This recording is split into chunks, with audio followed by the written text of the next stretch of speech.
പിന്നെ planning, time management എന്ന് പറഞ്ഞാൽ അത് കൃത്യമായിട്ട് നമ്മൾ പ്രാക്ടീസ് ചെയ്യേണ്ടതാണ്. അപ്പോൾ ഇപ്പോഴത്തെ ഒരു പ്രശ്നം എന്ന് പറഞ്ഞാൽ ഒരുപാട് ഡിസ്ട്രാക്ഷൻസ് ഒക്കെ ഉണ്ട് നമുക്ക്.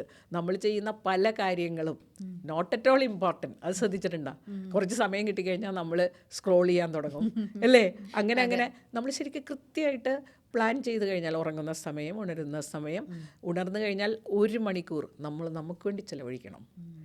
അതിന് തക്കവണ്ണം നമ്മൾ നേരത്തെ 1 മണിക്കൂർ ഉണരാം. ഉറക്കം നമ്മുടെ മെയിൻ്റനൻസ് ആക്ടിവിറ്റീസ് നടക്കുന്ന സമയമാണ്. അപ്പോൾ ചില കാര്യങ്ങളിൽ നമ്മൾ വിട്ടുവീഴ്ച ഇല്ല. എഴുന്നേറ്റ് കഴിഞ്ഞാൽ ഫസ്റ്റ് മണിക്കൂർ എനിക്കുള്ളതാണ്. നേരെ എഴുന്നേറ്റ് അടുക്കളയിലേക്ക് പോകാതെ നമുക്ക് വേണ്ടി. പിന്നെ പ്രൊഫഷണലി മികവുള്ളവരാകുമ്പോൾ അത് നമ്മളെ ജീവിതത്തിൽ ഒരുപാട് സന്തോഷം തരുന്ന ഒന്നാണ്, ജോലി സ്ഥലത്ത് അംഗീകാരം തരുന്ന ഒന്നാണ്. അപ്പോൾ അത് വേണ്ടാന്ന് വെക്കേണ്ട കാര്യം നമുക്കില്ല. അപ്പോൾ അതിന് ബാക്കിയുള്ളവരുടെ ഒരു കോപ്പറേഷൻ നമ്മൾ മേടിക്കുക, അതും നമ്മുടെ മിടുക്കാണ്.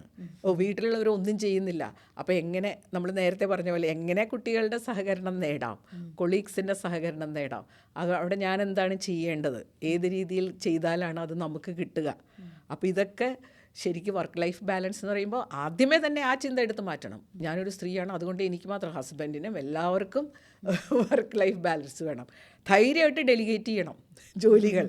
ഭർത്താവിനെ കൊണ്ട് ചെയ്യിക്കണം, മക്കളെ കൊണ്ട് ചെയ്യിക്കണം, ഡെലിഗേറ്റ് ചെയ്യുക. അപ്പോൾ എങ്ങനെ ഡെലിഗേറ്റ് ചെയ്യണം, അതൊക്കെ പതുക്കെ നമുക്ക് കംഫർട്ട് സോൺ വിട്ടുകൊടുക്കാൻ ആരും തയ്യാറാവില്ല.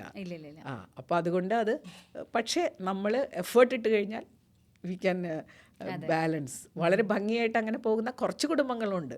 ഞാൻ പറയും അതിന് പെട്ടെന്ന് ആരും തയ്യാറാവില്ല, കാരണം കംഫർട്ട് സോണല്ലേ, ഒന്നും ചെയ്യാതിരിക്കുക.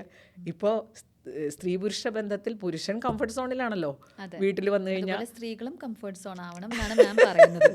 കംഫർട്ട് സോൺ രണ്ടുപേർക്കും അത് നമ്മൾ വിശ്വസിച്ചില്ലെങ്കിൽ വർക്ക് ലൈഫ് ബാലൻസ് നടക്കില്ല. ഒരാൾ സഫർ ചെയ്യണ സ്ഥിതി വരും. ധൈര്യമായിട്ട് ഞാനും വേൺ ചെയ്യുന്നുണ്ട്, നിങ്ങൾ വേൺ ചെയ്യുന്നുണ്ട്.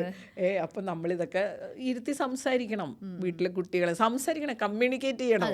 സ്ത്രീകളുടെ ഏറ്റവും വലിയ പ്രോബ്ലം അല്ലേ നോ കമ്മ്യൂണിക്കേഷൻ. നല്ല ഭാര്യ, നല്ല അമ്മ.